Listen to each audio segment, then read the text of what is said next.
commentary guy there with the face tattoo said Schmettischmeil because he's afraid of saying that word because he might be demonetized. That is absolute insanity to me. I think you got to be able to put the emotion aside a little more, guys, not get so emotionally involved about this, and be able to have a logical discussion and debate over why is this happening. And I'm telling you, I have some salient points here that have to do with the reason we're having so much problems around sexual conduct and sexual interaction within our world. And we're refusing to look further. We're just calling these people sickos and pedos and pieces of shit. And it's way deeper than that, guys. Stop looking just at the surface. There's so much more going on.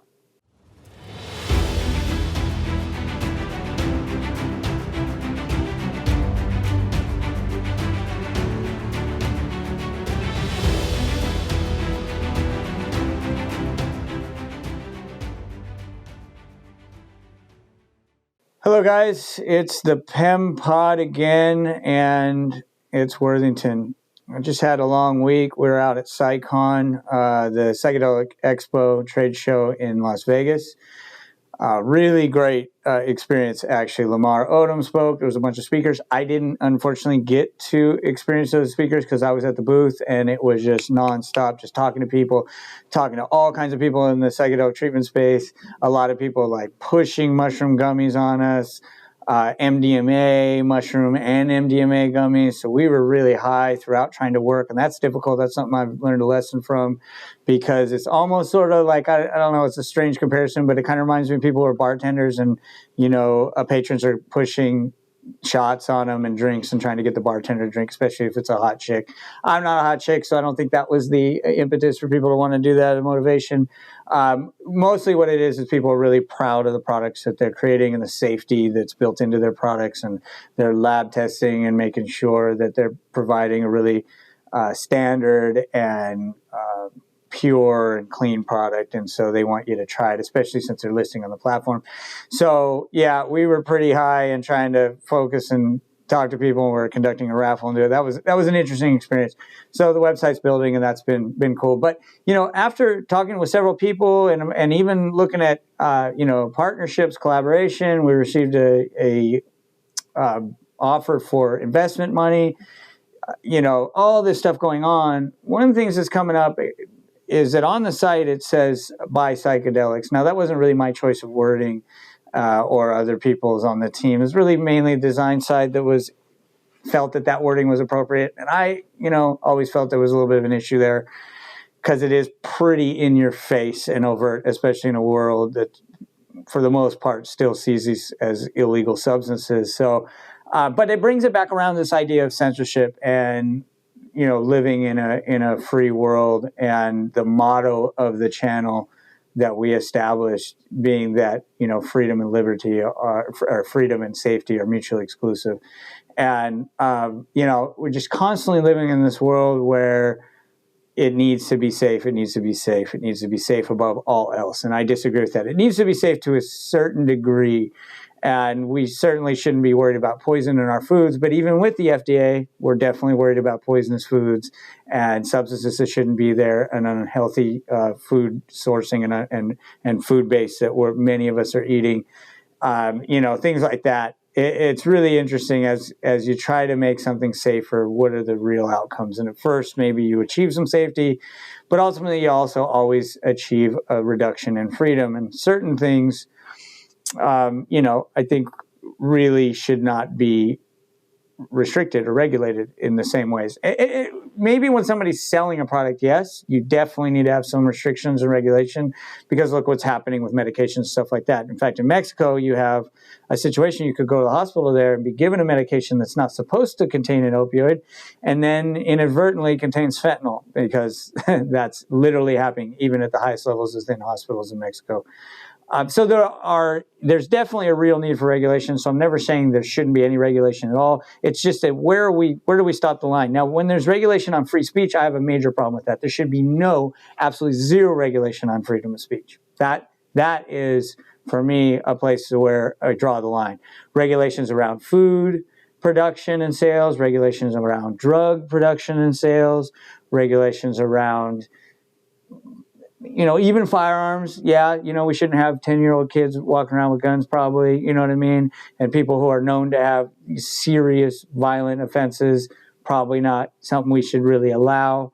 Although I'm even pretty, on the whole gun thing, I lean towards maintaining Second Amendment rights. But yeah, I lean towards more freedom and less safety is what I'm trying to say. And I feel we've lost our way, especially as Americans, in this idea of chasing this safety idea and security, and it's something that in the end really doesn't even exist anyway. But there is a line there. There is a balance point, and that's because I don't want to take a drug or eat food that has cyanide in it, for instance, like product tampering. Scandals that happened in the past, really, really horrible things can happen to people. So certainly we have to have, a certain amount of regulation and restriction on things. But where is that? Where is that boundary? And with freedom of speech is, again, where the main focus is right now, and especially with what we're dealing with big tech and what's going on in this world, freedom of speech seems to be something that we're not defending to the degree that we should, especially at the highest levels with the elites and the people at the highest levels of management and corporate, the corporate directors and people setting the policies for what should be allowed and shouldn't be allowed. And for me, that goes as far as allowing hate speech. I know people don't agree with that, but I think they're completely and utterly wrong. Their logic is false. All you're doing is driving these people underground to regroup in dark areas and then have no opportunity for someone to interact with them and actually expose the faulty logic that they're engaging in and being able to possibly convince them to look at things from a different perspective. Impacting free speech is just a bad idea all around. And yet we're living in an era, I think, that is, allowing that and encouraging that more than ever in history, outside of the, totalitarian and, communist, socialist governments that have always instituted that. So anyway, that's where it lies right now, guys. We're going to get into some videos, and we're doing looks like a special episode this time. So might be a long run of videos right now before we get back into commentary. So here we go. Lila, what are you doing? You know who this is? What's your name? What's your name? Who are you? What's your name? Who are you? Why are you so daughter? What's your name? What is your name? Boris. My name is Boris. Boris. You know how old she is? Saying last Pedo was a Hollywood director. Yes. He looked like. No way. Oh no, bro. Everyone's reposting on Twitter his name. We caught a producer, 1996 Space Jam producer. Fuck. Yes, it's 23. How old is she? I have no idea. Lila, how old are you? I'm sorry. She was 23 on a dating site. All we've done is So talk. she didn't tell you how old she was? She did. She did? Yeah. How old is she? She said she was 15. How did she tell you how old she actually is? She said she's 15. 15. She said she's 15. Why are you here? Why are you sitting here? I'm just having a With a fucking pizza. piece of pizza with a fucking. It's not against You think the that's law. okay? I think it's not against the law. It's not against the law? No. Is that all you spoke about to her? We've just been talking. Bro, the old guy was famous. Oh, fuck. Oh, his career is done, right? Yeah, his career's fucked. That's what he just. There you go. Proves you Hollywood. But you did the right thing, though. You know what I mean? Yeah. Bro, people saying he's so famous. He's worth 120 mil? Nah. Fuck, he could have been my sugar daddy. Yeah, we've been talking and flirting. It's not a big deal. Where are you going? Did he say flirting? Mm-hmm. Oh. I ordered a pizza. I'm gonna go. Okay, get it. have a seat. Why? I'll sit with you. I'll eat pizza with you. Sit right here. Sorry. Sit right here. We've already called the police. They're on their way, but he's trying to meet a 15-year-old to have a relationship with a 15-year-old.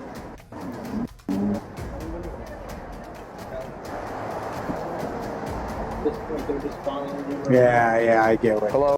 Trying to meet a 15-year-old. Oh, shit. I'm sorry, it's not a boy. It's a girl. That's the tweet. This situation just keeps getting crazier and crazier. For those of you who don't know, this is Herschel Weingrod. You may know Herschel from producing some of our favorite childhood movies like Space Jam, Kindergarten Cop, and My Stepmother is an Alien. Or you might recognize him from yesterday when he got caught being a Schmettischmeil. Yesterday, Vitaly did a stream with Bradley Martin and lured in one of these creeps. That creep just happened to be Herschel Weingrod, who, like I said, is a very powerful producer and writer in Hollywood. Now, that part may not shock you. So let me show you what will shock you. Let's start with his reaction. She didn't tell you how old she was? She did. She did? Yeah. How old is she? She said she was 15. How did she tell you how old she actually is? She said she was 15. She said she's 15. Why are you here? Why are you sitting here? I'm just having a...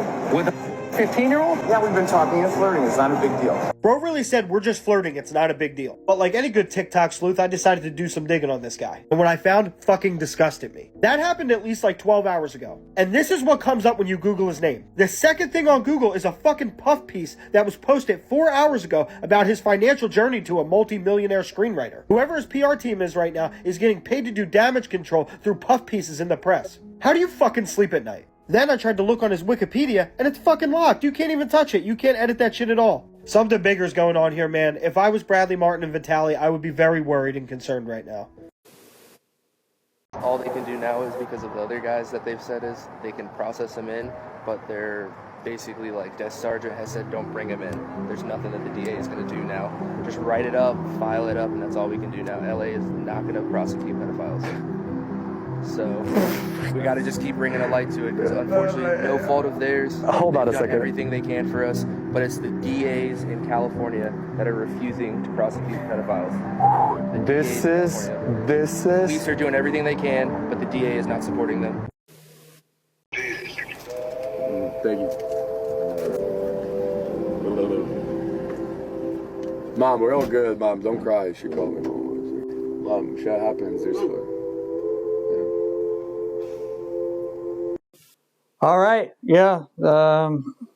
This, one of the things that stands out there, although I know this is going to sound weird that this is what stands out for me, is the fact that the one streamer commentary guy there with the face tattoo said Schmettischmeil because he's afraid of saying that word because he might be demonetized. That is absolute insanity to me that we've gotten to a place where there used to be, what was it like when it was is it the FCC that has to do with broadcasting? Whoever the federal agency that has to do with broadcasting, right? There was the big, what is it, the big 5, the big 6?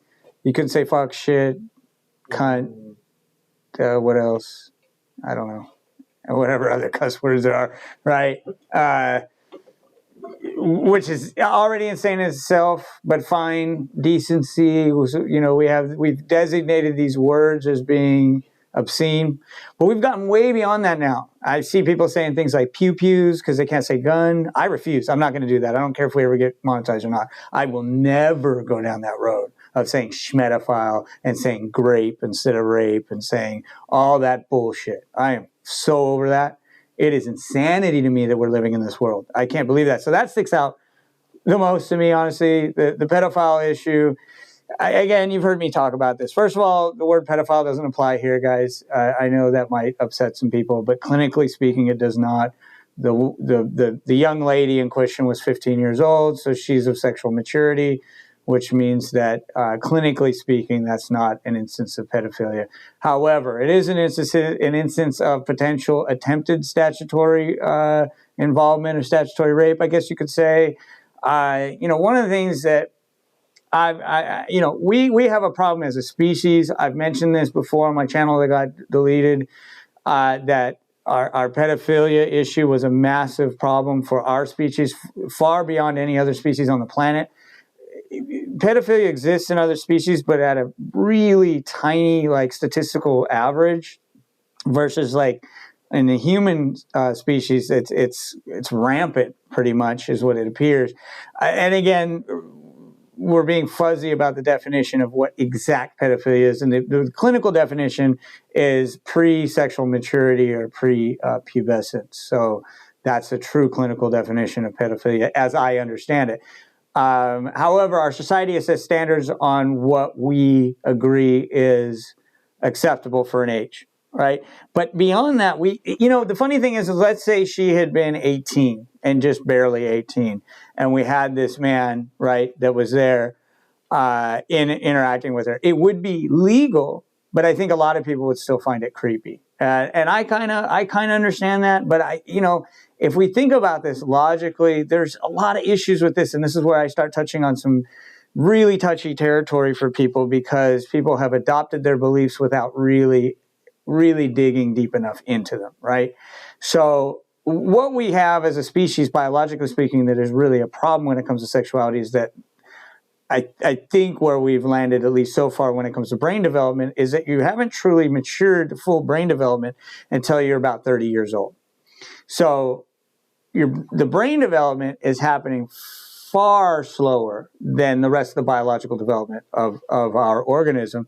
And in the case of the female side of our species, we also have an accelerated maturity development when it comes to sexuality. And I think we all know that women kind of understand this better than males do as along that trajectory at an earlier age, and of course they go through the body changes that become more visible and noticeable quicker than for men, and all this stuff is presenting a lot of issue.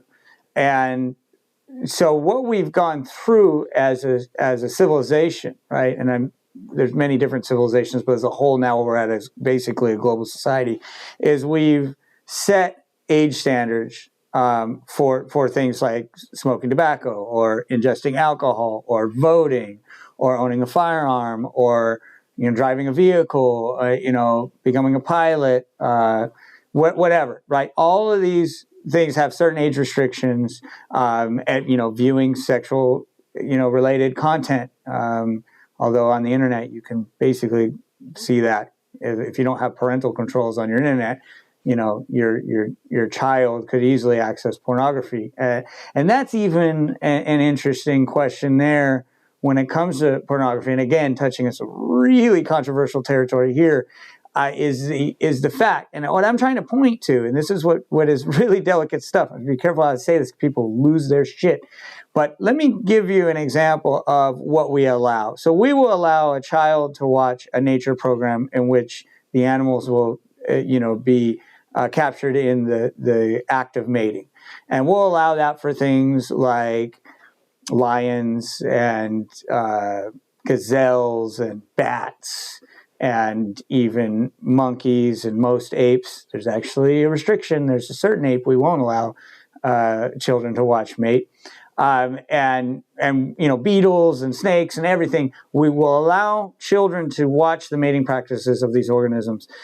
Then we begin to draw the line. So we draw the line, for the most part, at bonobos. And you won't really see bonobos at zoos for this exact reason. They're extremely sexual.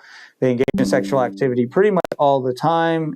They don't do it with the type of moral and ethical compass that we have around sexuality. And so we see that as obscene and not something we should allow children to see. And I find that to be rather a faulty logic there, because those apes have no structured deviancy in their behavior. They're behaving from their genetic hardwiring and the organism that they are. So my question is, why are we drawing that conclusion that is obscene behavior and we can't allow our children to see it?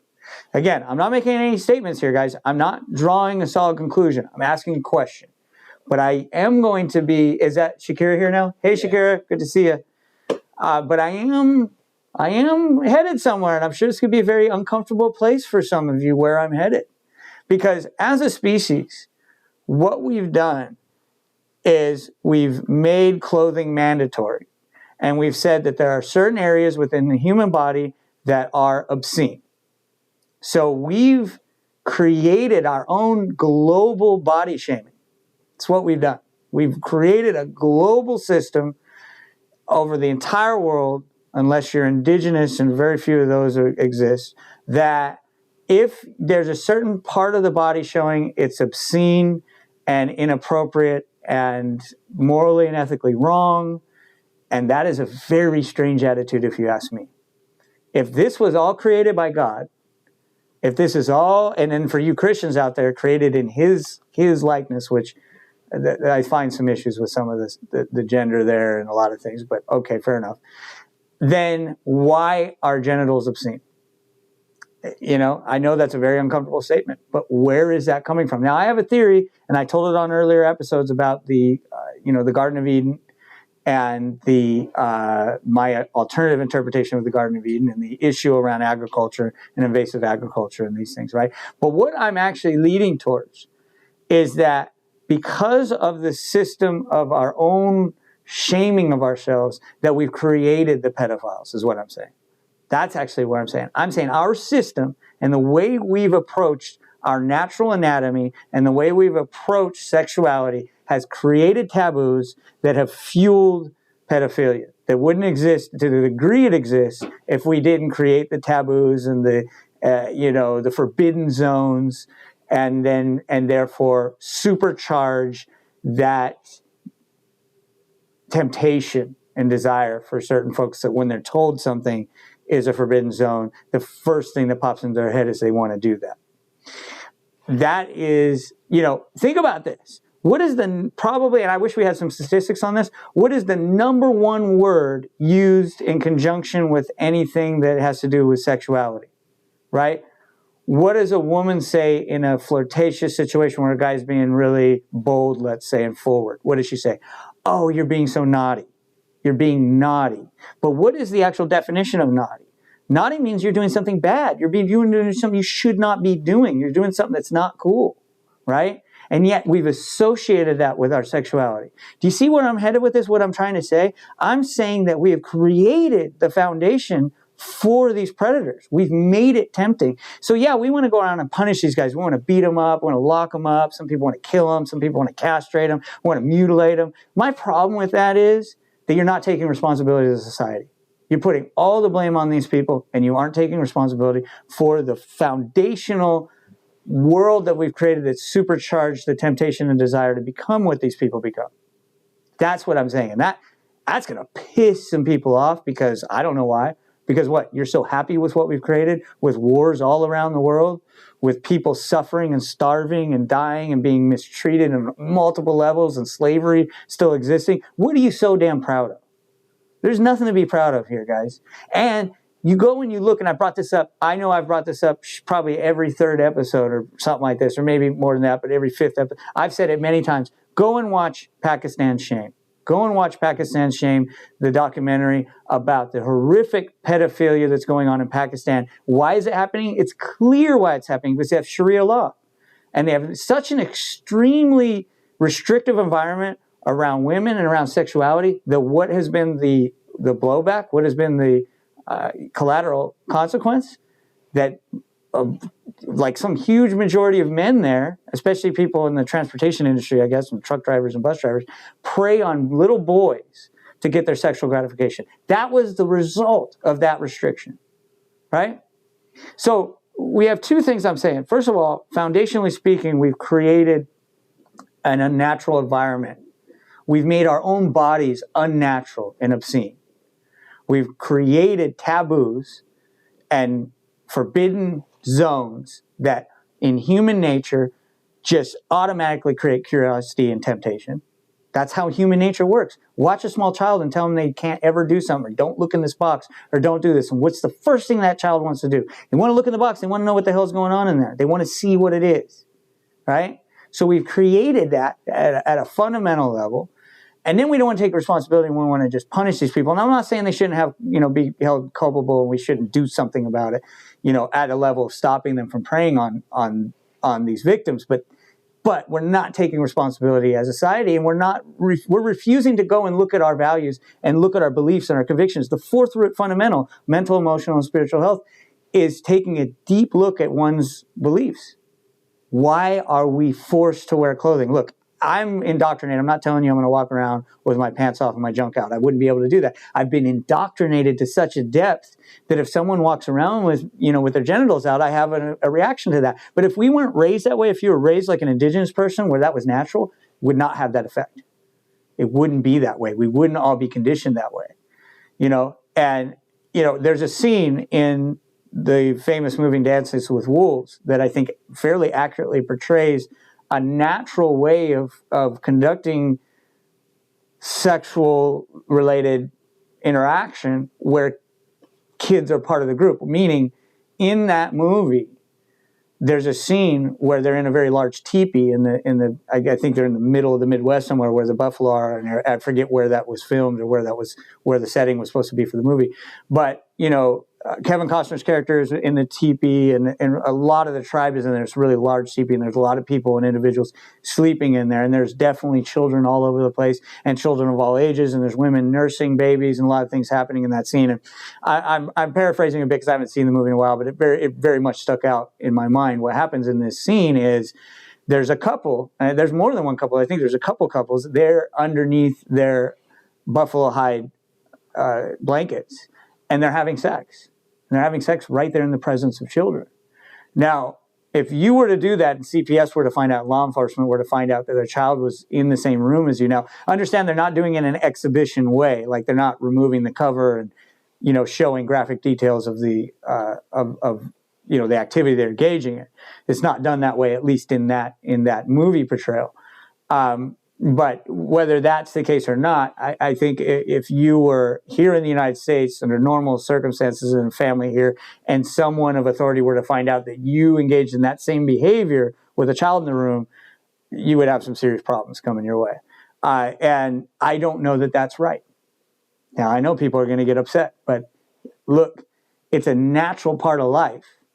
It's a natural part of the animal kingdom. It's a natural part of all this. And we've created this idea that there's something taboo, negative, and really bad about it. And my question is, how much of that stigma is also causing damage and trauma to the child in another way, in another facet of the experience of growing into this world and realizing that this thing that comes with natural urges and feelings is actually something that's meant to be hidden, and you could get in a lot of trouble for. And, there's appropriate and inappropriate, and who knows what exactly that is to some degree. And especially like children who are I know children who have been really scolded and disciplined really strictly for being caught masturbating and things like this.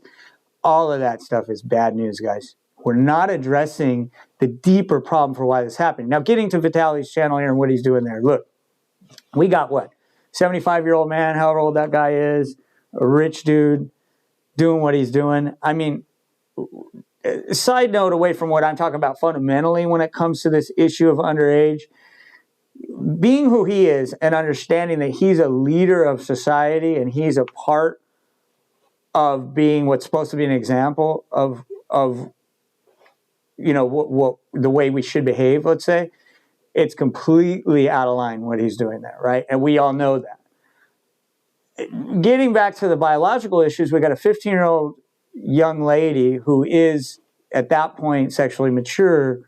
We've decided, and Shane Gillis has a great, really funny skit about this, about the early founders discussing what the age of consent should be. And Shane is hilarious, and he does this thing where it's like, and the senator from Rhode Island, ready to speak. And he's like, oh, what, me first? Okay, yeah. Age of consent, 12 years old. And everyone's like, ew, what are you saying, right? And that's great. It's right, how did we decide? Because there was a time when, for instance, and I don't know exactly what the ages were, but there was a time definitely within states where marriage would have happened between, say, a 30 or 35-year-old man and a 14-year-old girl. And that was acceptable at the time. And that had a lot to do, perhaps, with, how long people lived at the time, which was a lot shorter. And I don't know if it had to do with cultural viewpoints or whatever, right? But I think those older times were more of the idea of, like, if someone reaches sexual maturity, then it's somewhat more of a fair game, as long as you're marrying them and you're following this, like, what is considered to be the acceptable social, sexual interaction pathway. Otherwise, hell no, right? It's like, I can go on about this for a very long time, guys, and there's going to be a lot of upset and angry people that I don't think are willing to really take a look at their beliefs and logically approach this very carefully. And like I said, There's definitely a problem with the brain maturing at a much slower, rate to the body maturing, especially in a young lady, and having this wide gap. Like how, when she's consenting, the idea we have for below a certain age, in this case, usually 18. I don't know if there's any states left that the age of consent is lower than 18. There might be, because there were notably many states that the age of consent was lower than 18. I think 16 in some states and even 15. That may have changed now. I'm not up on all the statutory laws that are out there. But we've determined, for the most part, let's say for the purposes of an example, that 18 is the standard at which age of consent is what makes sense. But is that really, okay, 18 and 15, how big of a difference is there? There is a difference. There's definitely a difference. I'm not saying there isn't. But then 18 to 30, that's 12 more years, and way more maturity goes on in that time period. Why aren't we making the age of consent 30 when the brain is fully matured? Because that would be insane. We can't do that, right? And so we've kind of drawn this arbitrary line that somewhere after sexual maturity, and actually a decent, distance away from the first cycle of a woman, to arbitrarily decide that 18 is the age. And I don't know what that's based off of. I mean, someone needs to talk about the scientific studies that went into that. How did we determine that? And why are we making that distinction, right? See, no, everybody jumps up in arms like, fuck this guy. And I get it. Like I said already, guy is definitely way out of bounds, regardless of what I'm bringing up here. He is supposed to be a model member of our society that leads the group in what is ethical and acceptable behavior, and he's not doing that. But there's so much more nuance to this, guys. There's so much more depth to the shitty, unnatural, and terrible structure we've created that leads to this, and our society doesn't want to take responsibility for why these guys and these predators exist. And that's my biggest message here. A lot more needs to be discussed on what's going on, but understand that the reason we have such an enormous problem with these predators and the sexual issues that we have is because of the structure we've created. It's the sociological infrastructure and setting that we've created that activates these people into this. That's why I am a guy who looks at the world as sociology as being more important than psychology. Psychology as a result of sociological environment is the way I see it. And I think there's tons of data out there that could support this. And again, when you see Pakistan's shame, you see 100% the results of the sociological environment they've created there, and what a terrible result it is. And we see the same things around drug enforcement policy. We see the same things in a lot of levels of society. And we've definitely been following the same trajectory with sexuality for thousands of years now. Although some changes in the recent times, like I said, with setting the bar, setting the age of consent at 18 and things like that, that's a rather modern development. But, we've been following a structure and an outline, a pathway for what's supposed to be healthy sexual interaction for a very long time with terrible results. The same way we've been losing the war on drugs with terrible results. And yet we continue to proceed in the same way and never ask questions about why are we behaving this way. And there's some real questions there that we should be asking. And there should be some statistical analysis. And unfortunately, we eradicated so many indigenous, existing tribes and peoples that we can't even view their activities anymore and see what their statistics are. I would love and wish we had the data to look at statistics around indigenous tribes and instances of pedophilia there. I would love to see what those statistics are, but I bet you we don't have any data on that. Still, it lends itself to common sense what's going on, because you can see what happens when you make things taboo and you draw these lines of things that are forbidden, and then you treat the human body like it's an unnatural and really obscene and negative thing. That all of that lends itself to a result. And I think we're seeing what those results are, and we keep wanting to only blame the perpetrator. The perpetrator's to blame, but society as a whole has a far bigger a far bigger burden of responsibility, in my opinion, and we refuse to take a look at that. So, I mean, that's basically what I have to say about it. Now, at the end there, with Vitaly's channel being canceled because of what he exposed there, yeah, is anyone really surprised, though? This is what my problem is with all the Trump supporters out there and all the Biden supporters and all of them.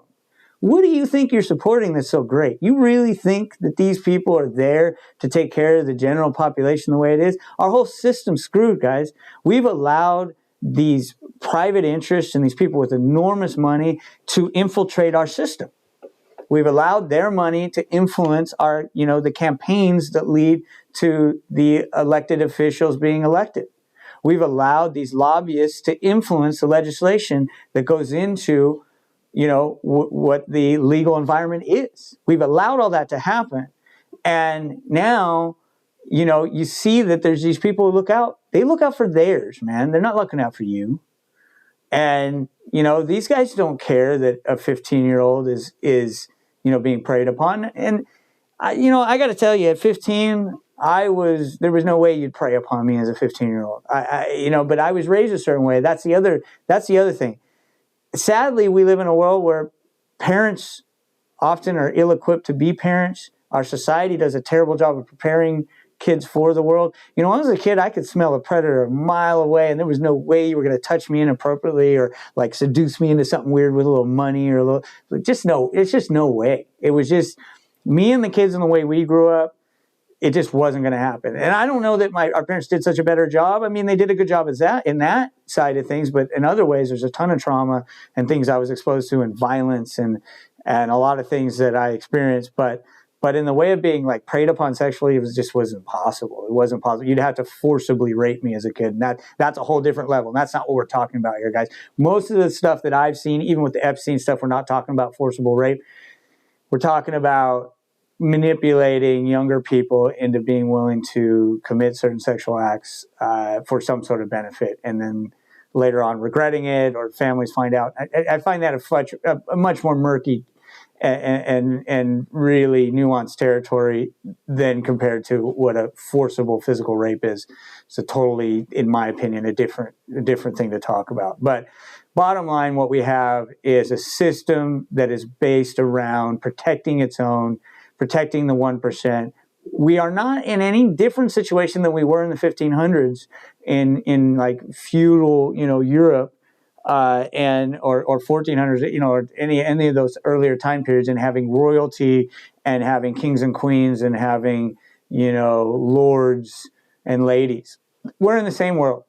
And the hypocrisy and the double standards are there, and we're seeing it here, and you better not touch on that, or guess what? This kind of thing happens, and the consequences could be far worse. This guy could end up dead. We've seen that. That certainly is a very real situation, and I hope he's smart. If that's a real threat, and I think it could be for him, then he needs to change his entire life. Unfortunately, the problem with people is they get themselves in this situation.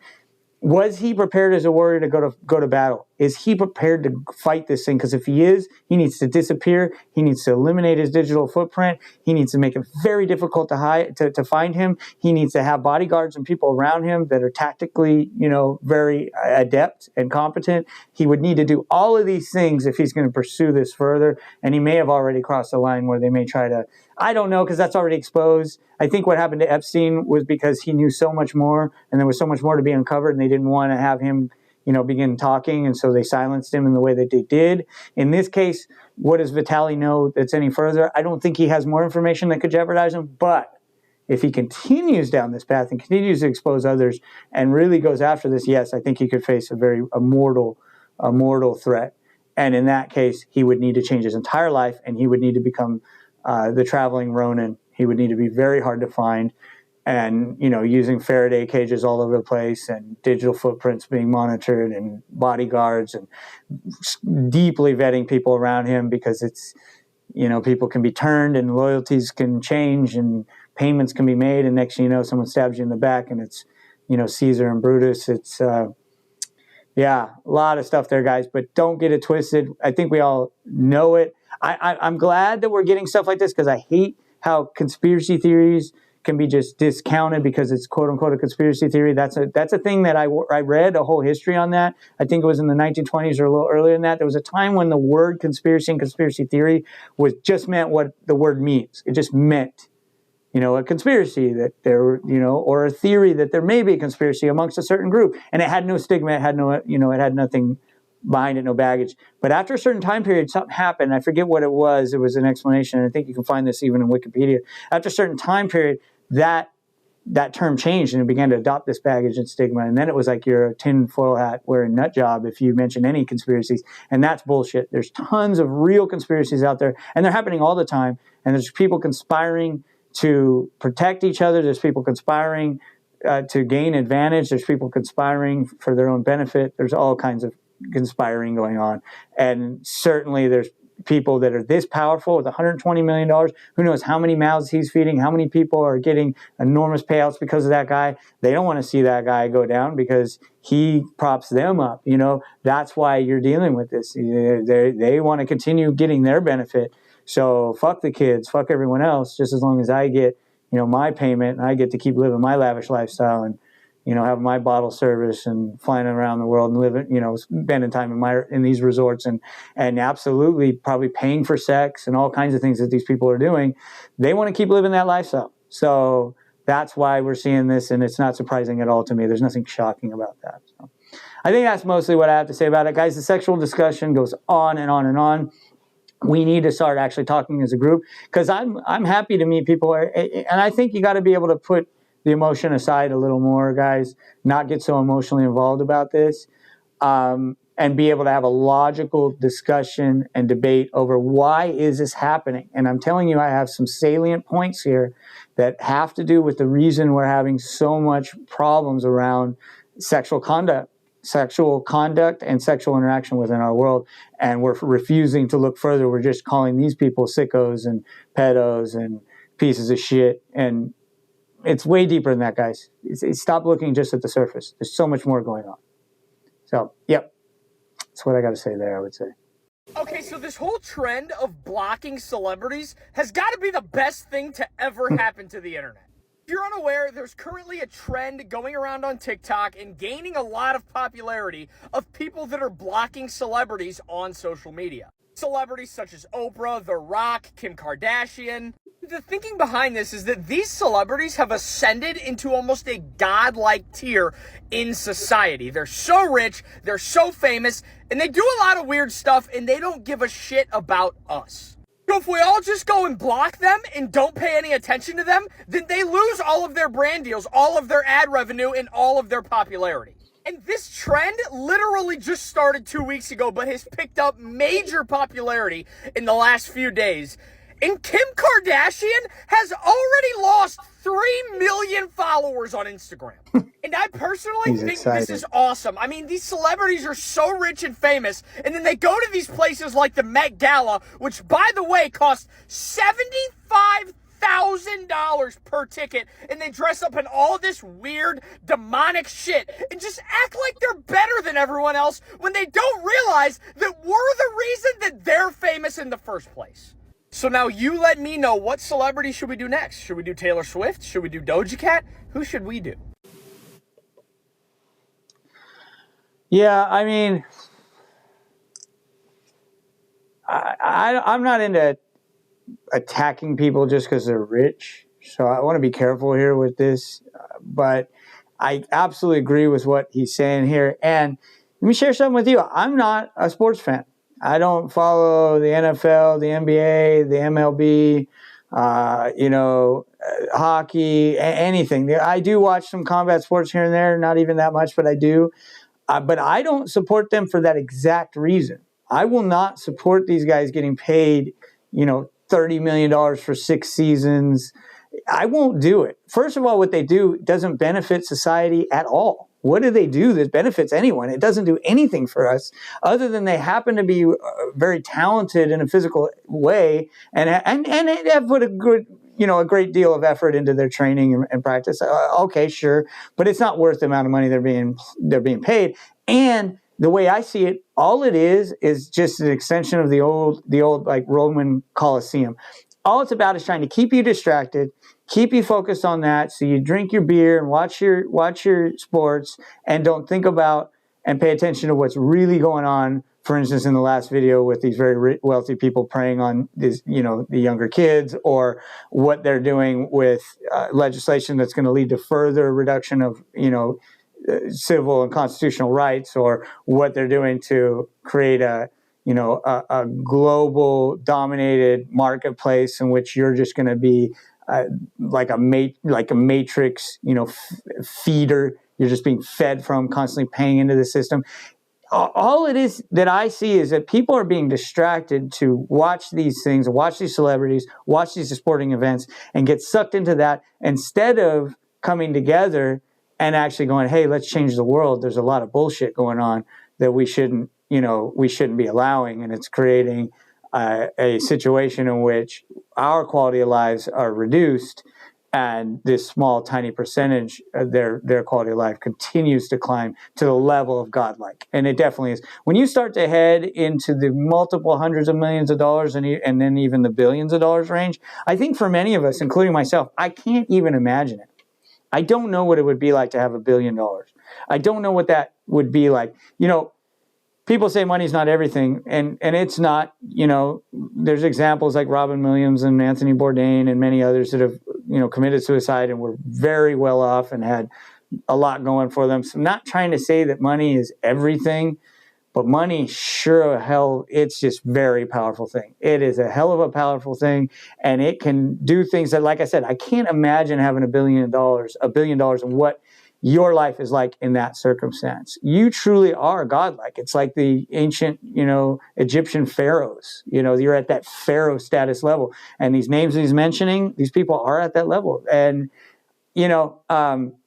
I don't support them to that degree. No, I love cinema. I like watching movies. I see great lessons within some of these movies. But what these people are being paid is obscene a lot of times. And hey, that's fine. If they can get paid that, they can get paid that. But this gentleman here has a good point. The only reason they're getting paid that is because we're supporting it, we're allowing it. And that's my problem with the sporting events issue, is that all of the people are so caught up in that, are supporting that. I won't support it unless there was some level of revenue that went back to the public that's watching it. Let's say if you were a supporter of, let's say, the Lakers, and instead of always paying for tickets, there was some sort of give back. What kind of give back do they do? None that I can see, right? Like for someone who makes $30 million over 6 seasons time, let's say, or even more, some of these people make $100 million for some crazy short period of time, however many years, You break that up. Let's go back to my 30 million, because I don't know what the full stats are and what people are getting paid. Because again, I don't follow it and I don't care. But, that's $5 million a year, right? Out of that, what would happen, and how many players are getting paid nearly that amount? I imagine those are mostly superstars. But if you were to take a percentage and go, okay, let's look at our fan base, and you know what? Our fans get a certain percentage cut out of everyone's salary, and you get a check in the mail. Dude, I would support that way more. I would support that. But that's not what they're doing. That's definitely not what's going on. And I'm not going to support this distraction, this sleight of hand. Hey, pay attention to this hand because you don't need to know what's going on with this hand over here. Fuck that. And I just won't. I just refuse to be a part of that. And, you could see, I wonder what the statistics are on people who are, pretty much almost zealots, like obsessed with sports.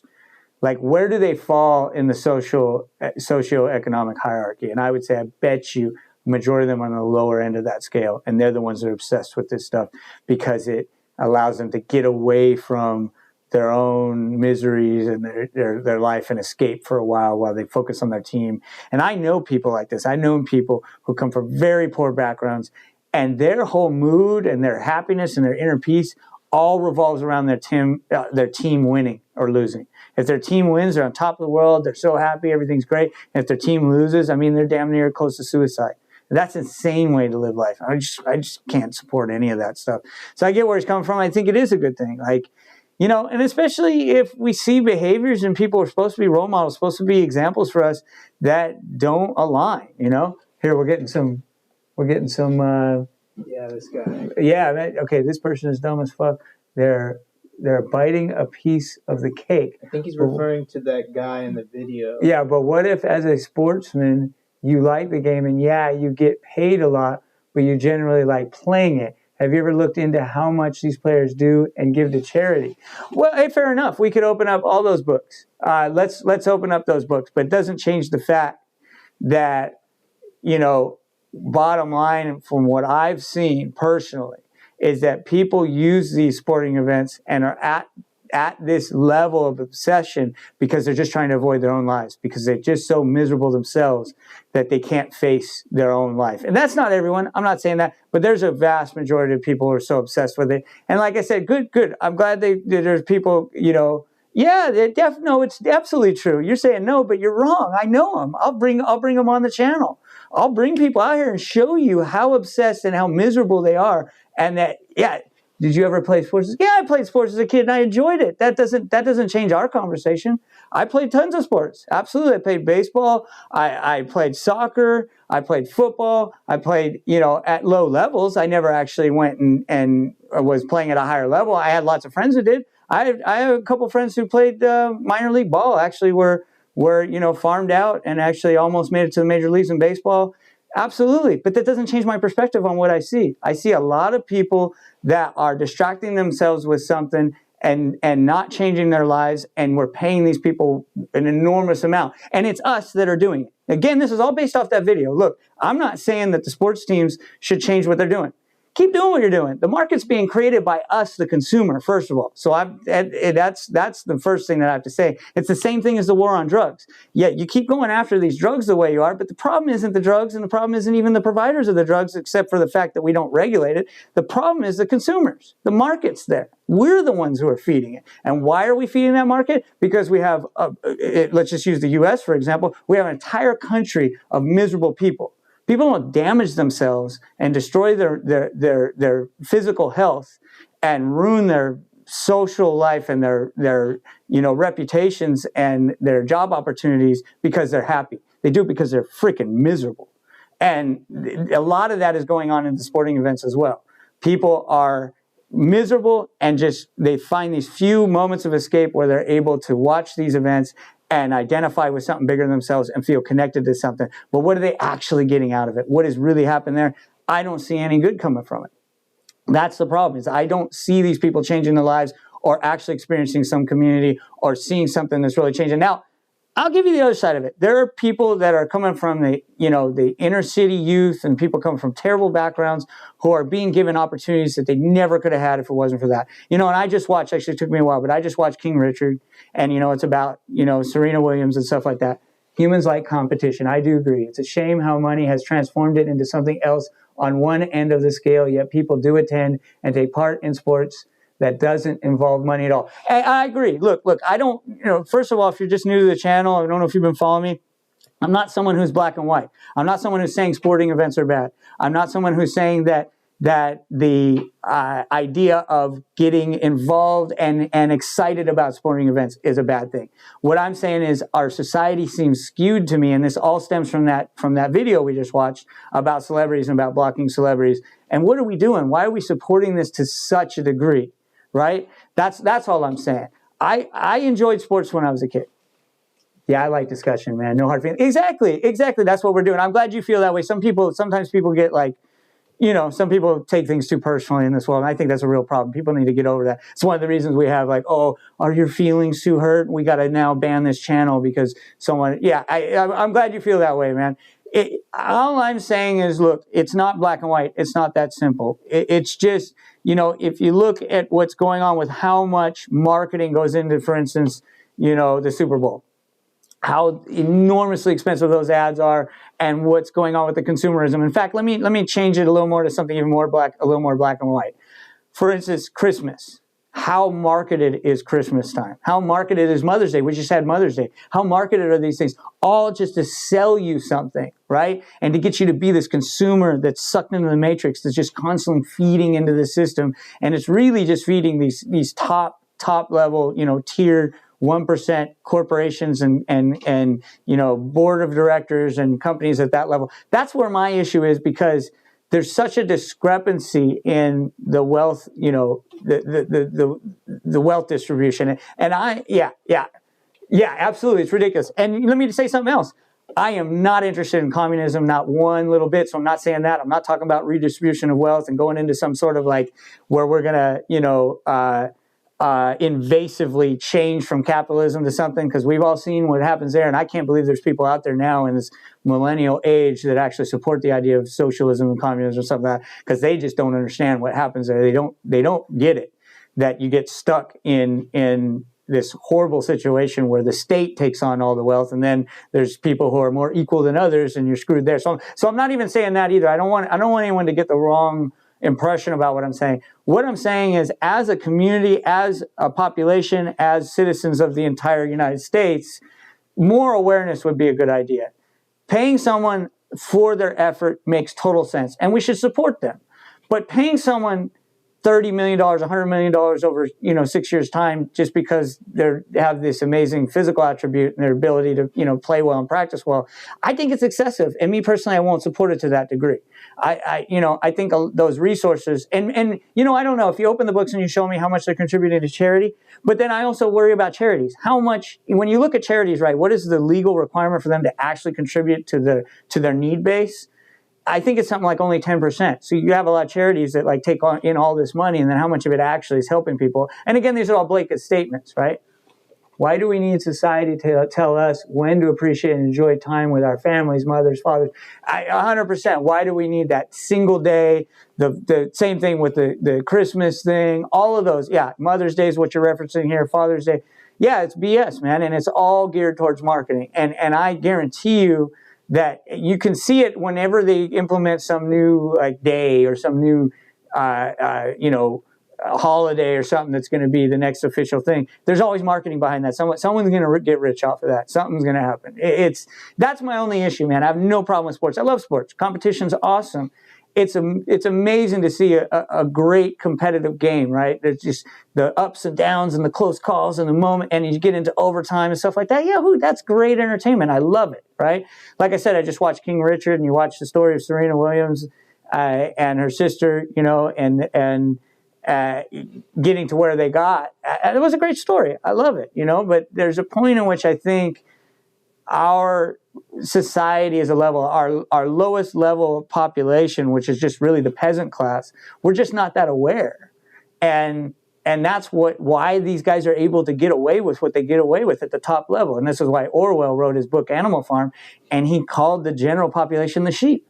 It's where we get the term sheeple from. It comes from that. So that's one of my big issues right there. But I don't think you and I disagree at all, actually. I think we're on the same level. I'm British. From my perspective, America seems to be the front runners with this putting a label on any event to make money. 100%, I agree with you. You're British. So hopefully you're not seeing as much of it in your homeland, but I think what sadly is happening is it seems like this American mentality is globalizing. So sadly, I think it's probably spreading across the entire world now, and especially with social media and our level of connectedness, it's just increasing exponentially. And so, yeah, I think it's happening. So it's a sad thing that we're headed in this direction. Everything's about marketing. I see science fiction writers as modern day prophets, and I think that movie, The Matrix, is just so on point.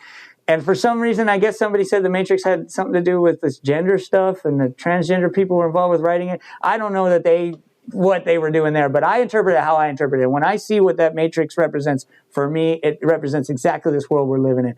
Keep you hooked in, keep you paying your subscription fees, keep you paying to the big companies, keep you paying to where you're just constantly paying into it. You're paying. Keep you buying gas at the pump. If you're not buying gas at the pump, well, you're going to buy electricity at the electric pump. If you're buying a vehicle, you're subscribing to streaming channels. You're just constantly part of the matrix. And I think that's what my real issue is. That's what I can't stand it, because it's not freedom. It isn't true freedom. And so we're constantly spinning on this rat wheel, on this hamster wheel, hoping we're going to experience freedom at some point, and sometimes just giving up and just trying to numb the pain and be distracted by what's going on. So yeah, it's truly just a nasty circumstance we're in. But my hope is, I don't know if you know this, if you're new to the channel, but my business is in the psychedelic treatment world. And I'm hoping that psychedelics are going to awaken people to seeing some of the things that we're talking about here. It's going to take some big things to get people to awaken and start to change things. I also don't think that as a species that we'll be able to reach interstellar capability without getting away from an economic monetized way of living. And I don't believe you can legislate and institute and use raw force to change that. So it's not going to be a situation, let's see what he says. There's nothing wrong with entertainment in any form, yet some people suck up to the common trends and don't realize they're not actually being themselves. Yeah, it's too late. Yeah, exactly. And you're right about the entertainment and then people just getting sucked into the trends because they want to feel like they belong to something, and then they identify and they identify. I don't know if you know this, but the channel's called ThePemPod Podcast because PEM stands for Pragmatic Ego Management. And ego is a faceted word that can be used in a lot of ways. My definition of ego is very specific, so it's not like Carl Jung or Freud's definition. It's a very specific mindset that has to do with a very self-centered idea that's always focused on identity and focused on the past or the future. It can't be present in the moment. And identity is really the main portion, the attachment, the hook that keeps people engaged in that mindset. And that's what's happening with trends. Oh, I'm part of this group that's very popular, and because of their popularity, they're very valuable. And then because of that, what they have to say is so true and valid, and all of those are kind of faulty logics that lead people into public insanity. And that's the scary thing about groups, is they tend to be even more insane than individuals are at times when people get caught up in the rhetoric and the scripting of that group. So yeah, that's where my issue is. Definitely no issue with sports, definitely no issue with entertainment, definitely none of those issues. I have an issue with where we're stuck in human consciousness is what I would say is my issue. And my theory is that we're evolving. At this point, we're evolving in our conscious perception of the world, and we're stuck. And we've been stuck where we're at for about 10,000 years. And it's a question of, are we going to make it to interstellar capability? Oh, we got a new one. Oh, okay. No? Okay. So, it's a thing that is a theory of mine, and seeing ego as the stumbling block towards reaching that next level of conscious awareness. And at that level of conscious awareness, we'll be able to harmonize with each other in our environment and hopefully come to a place where we're organically able to exist without preying upon each other and without, this constant, now where we're at, this marketing people directly into the matrix and really into subjugation and complete lack of freedom. So man, great talking with you. That was cool. Fuck me, it's trendy to have a pet. It's crazy. Yeah, that's true. Even that, pets are trends. You're absolutely right. Yeah, and that is disturbing in itself, because we're talking about a life form that has its own life and its own consciousness. So the hope is that these people raise their pets with love and care and some freedom. But I've seen definitely the opposite, and people mistreat animals all the time, and they treat them like objects where they don't have a life. I want my dog to have as much freedom as possible, but that's not easy. But I do try to provide as much freedom as I can for her to experience life. But yeah, pets are trendy too. You're absolutely right. Dude, this is behind a fucking Petco. Look at these dumpsters. They're filled with dog beds. They fucking take razor blades to them and cut them so nobody can garbage pick them. This is new stock. This shit still has tags on it. Donate it to a fucking shelter. What are you doing? Petco, your days are numbered. Greedy fucks.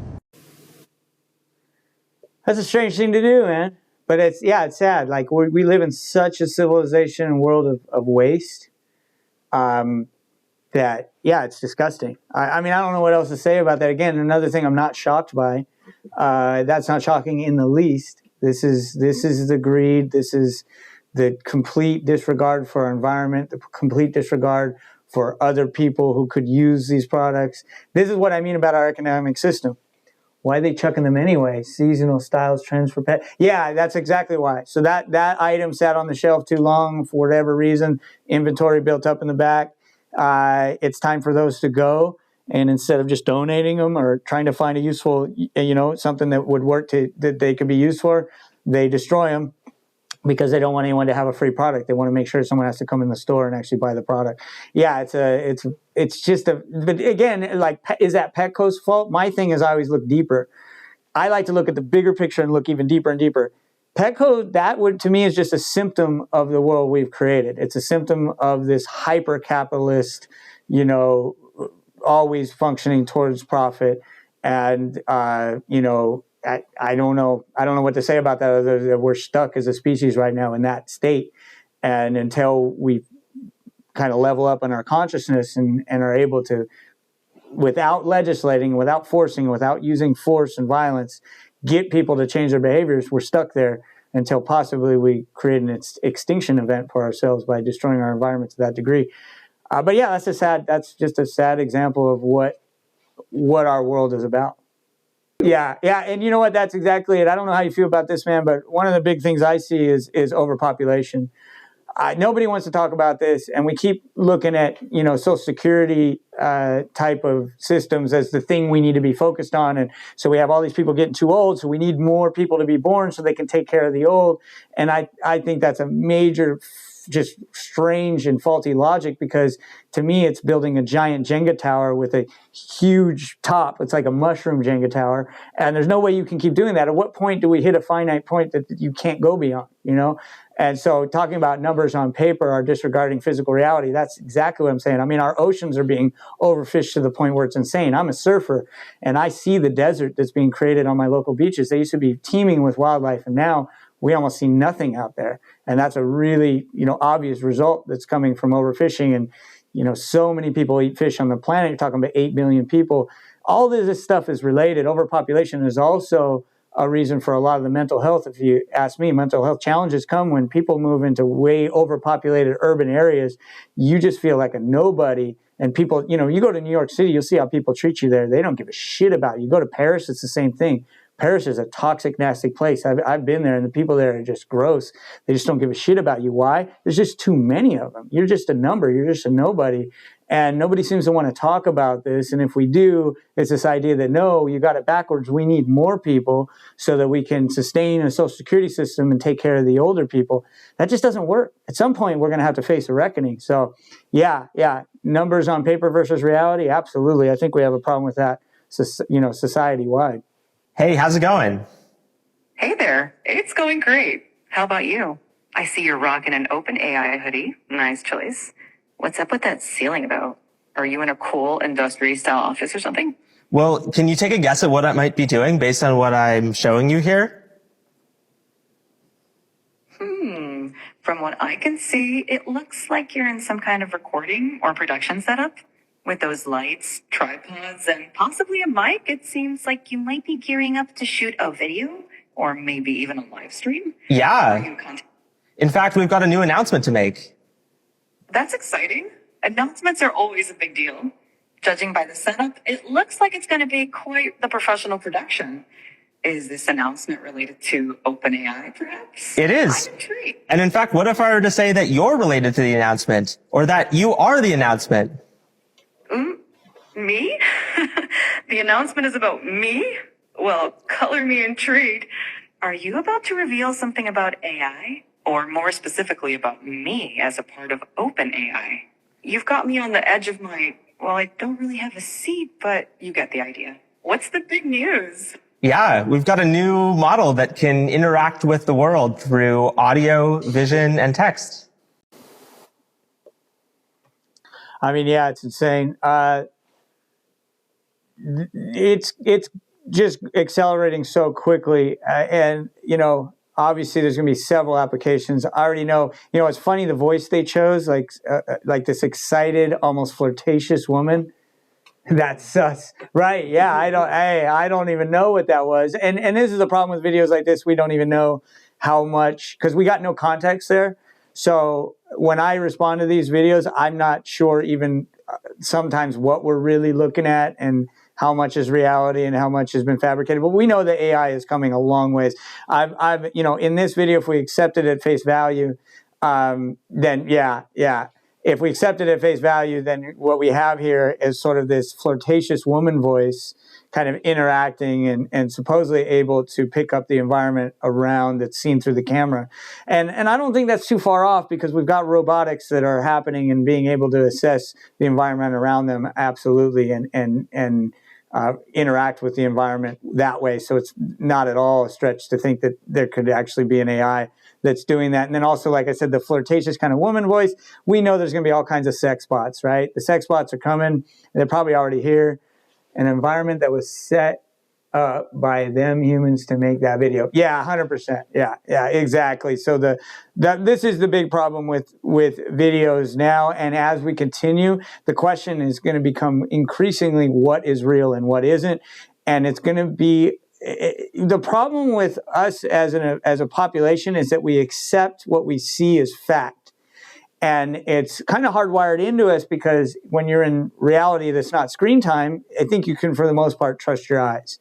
Unless you're dealing with a sleight of hand specialist or someone like that, that's their whole practice is in deception. And of course that exists. But now in the world of cyberspace and screen times and this world of AI and altering screen reality, we can't know what is real anymore. Like, it's really getting to that point. And that was even the case before, though, when you're talking about, film as far back as even the 50s and whatnot. I mean, it was much harder to create things, but you still have a good deal of manipulation on something that you're providing on a media platform versus something that's in person right in front of your face. So I'm always, and I've said this many times on this channel, and I got even more kind of sensitive to it as it went on, because it's easy to make a mistake and accept something as truth in front of you, as fact in front of you as you watch it on the screen.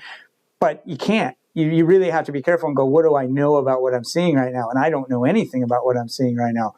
I'm seeing what everyone else is seeing, but having enough awareness to say, hey, all of this could be at some level doctored, and different types of information and even misinformation and manipulation that there's no way to know. And that actually kind of feeds even to the theme of the video itself, because AI is very capable of changing visual images and creating all kinds of visual products for you to see. So absolutely suspect, no idea what's really going on. But, looking at that, and I'll tell you that the future of AI is really strange and interesting. In the world I'm coming from psychedelic treatment medicine, I just came from the expo in Las Vegas, and I linked up with a guy that I was speaking with before I got on this,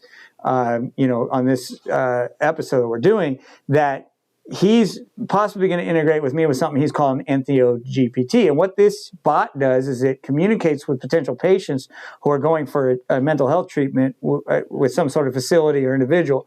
And there's some concerns about certain psychedelics and contrainterdictions, that word's always hard for me to say, with other medications, but also past mental health issues and things like that, where you want to know what the risk factors are. Well, it's a GPT. It's called Mush GPT right now. It's changing it to Entheo GPT. This thing does an interview process where you fill out a survey, and then it calculates all the things that have to do with past, history of drug, different types of prescribed drug use, maybe even non-prescribed drug use, past history of mental health illness and challenges, things like that, personality stuff, things that have to do with your maybe allergies to things. And then it takes all of that information, and based off of what this bot has been trained on, it spits out a score of risk, and then that's provided to the provider to assess whether they want to take on the client, or if they are going to take on a potentially more risky client, how much medical aid and official, RNs and nurses and physicians assistants and maybe even MDs need to be there, and monitoring real vitals and things like that, which is a great use, I think, of that technology. But the technology is a double-edged sword, and I don't even know. And I'm at the point now where I don't know what's real anymore. I really don't. So I don't make assumptions. I usually look at it from both sides. Hey, if we assume what we're seeing from face value, then this is a conclusion maybe we can come to. If we then also look at it from the perspective of, hey, this could be totally fabricated manipulation, then maybe this is what I see, X, Y, and Z. So that's usually how I approach these things. Man, there's so much I want to say. Glad I found you. Oh, man, I'm glad you like it, man. It's hard for us to find followers. I wear the disguise and stuff for a reason. I was thinking about letting it go, but we had the channel deleted. We had a year's worth of material up. We did a bunch of, tons and tons of content. Yeah, man, if you get a chance, I don't know if you're into psychedelic medicine, but if you are at all, check out the website, Psychedelist. It's Psychedelist. It's a play on words, like a violinist or gymnast or something like that. A lot of cool stuff on there. We're working on content there. There's a learning center. You can read a bunch of articles. But yeah, man, I'm glad you enjoy it because it's hard to get followers, and we're starting a brand new channel because our other channel was deleted, and we were never even really told why. This is the YouTube censorship. That's why. We're on Rumble, we're on other platforms, but I'm really interested in one day maybe boycotting YouTube. We need them right now, but the amount of censorship is really annoying. More than annoying, actually. I find it to be a critical concern for free speech, and we have to admit at this point that these corporations are actually our government, especially here in the United States. I'm not sure if that's happening in Britain yet, but in the United States, I would say that the major corporations have become our government. They aren't just lobbying our government. They are what is setting legislation and policy and things like that. Yeah, we have voting going on, but these companies are so powerful. They're able to influence our political environment. So yeah, I'm glad you love it, man. That's great. I love hearing that. Imagine that you're sitting in a noisy restaurant and you're having trouble hearing your friends across the table. Hey, can you enhance the sounds that are right in front of me?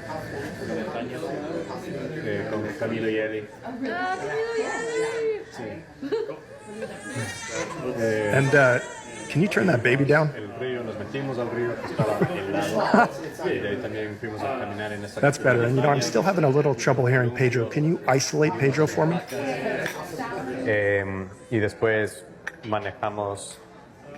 That's perfect. And my Spanish is a little rusty. Can I hear Pedro but in English? And at the end of the trip, we came back to but he's got an accent. To visit the historic center. Michelle, close all programs.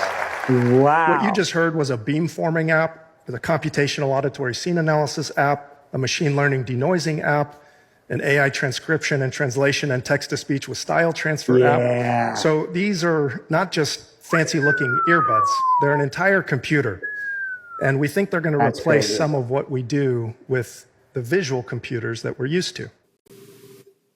I mean, that's mind-blowing stuff. That's going to be awesome. Yeah, the baby thing, that was cool, turning that down. Mm-hmm. I wonder if, there's going to be a lot of application there. Think about the plane flight you're on. I mean, they already got that kind of stuff, but you're on a plane with a crying baby and you just want to shut that out. There's a lot of different ways you can do that. But, man, but the application there, but it can be seen as isolating people even more. Oh, yeah, 100%. The isolation that's coming from, technology and what's, supposedly connecting us more is insane. I mean, I think we've all seen how mental health has, in general, as a whole, has taken a giant, further spiral down the drain. I mean, people are very, very unhappy and very sick, especially with what happened with COVID and everything. People just became more isolated through the use of Zoom and all this stuff. It is not the same thing to have a Zoom call with someone. It is not the same thing, no matter how much you connect through technology, as being in front of someone. We still haven't evolved from our initial roots, probably even 100 or 200 or 300,000 years ago. We're still based in that campfire mode where we need to sit in front of each other to have that real social bonding going on.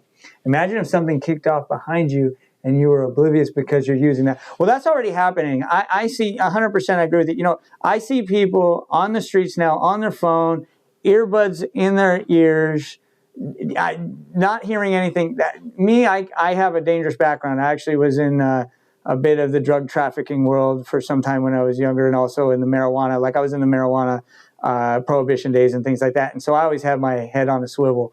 And I can't imagine walking down the street and having something in my ears that's blocking my ability to hear what's going on or reducing my awareness of my environment. Just no way. And I mean, the idea that, you could get, even just disregard what I said about my past, it doesn't really matter. What matters is, and I think people aren't just aware of the dangers that are around them, all the time, especially just on simple city streets. I mean, you can be killed and hurt very easily by not paying attention.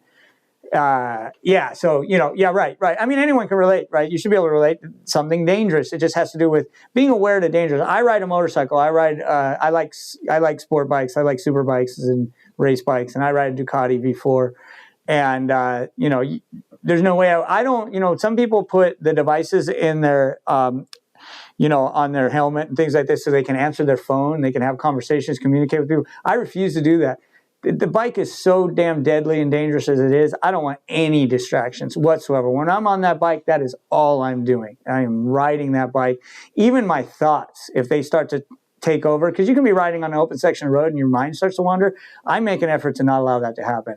There's just no room for it. So, yeah, when you're out in the environment, anything can happen. And, I can't believe some people drive around with earplugs, headphones on. Yeah. And with the self-driving cars, man, I guess. But, then what? What other consequences, are going to come from that with people completely oblivious? As we get further into virtual reality, what's going to happen? What were the glasses that came out? Was it Meta or Google? The Apple glasses thing. Vision Pro. Yeah. What's going to happen is people are walking around, they're not even in this reality. They're not even here.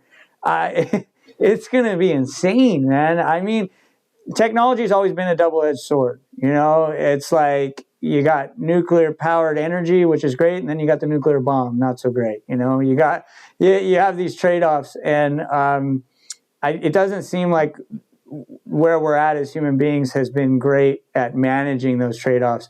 And oftentimes there's a negative side of this even further, that we like to prey on each other, usually for financial, gain and to have power over a group of people. So I'm very concerned with where technology is going and what are the unintended consequences and what are we going to see. We're going to see a lot of things that we can't really predict even at this point. I think we can predict some of them. We definitely have already starting to predict a world of people who are even further less aware of themselves and their environment than they ever were in history. Bit of a joke, but I always say about people wearing flip-flops all the time, they ain't ready to sprint when needed. Yeah, you're right, man. And here in San Diego, that's real common. I'll be honest with you, I wear flip-flops a lot. Well, they're not flip-flops what I wear. There's a certain kind of shoe that I like to wear. But I also run barefoot, and I make sure to keep my feet pretty tough because I surf. But I'm aware of it when I do it, and I think the same thing. It's comfortable, but I'm like, man, if something goes on, man, I'm stuck barefoot right now, or I'm going to have to deal with this. So you're 100% right. It's true. Wearing flip-flops all the time is a real risk. It's convenient, but you're exposing yourself to a certain risk, and are you ready to? I don't think people are thinking of that, though. I think most people, I do think of that. It's more the principle, I mean.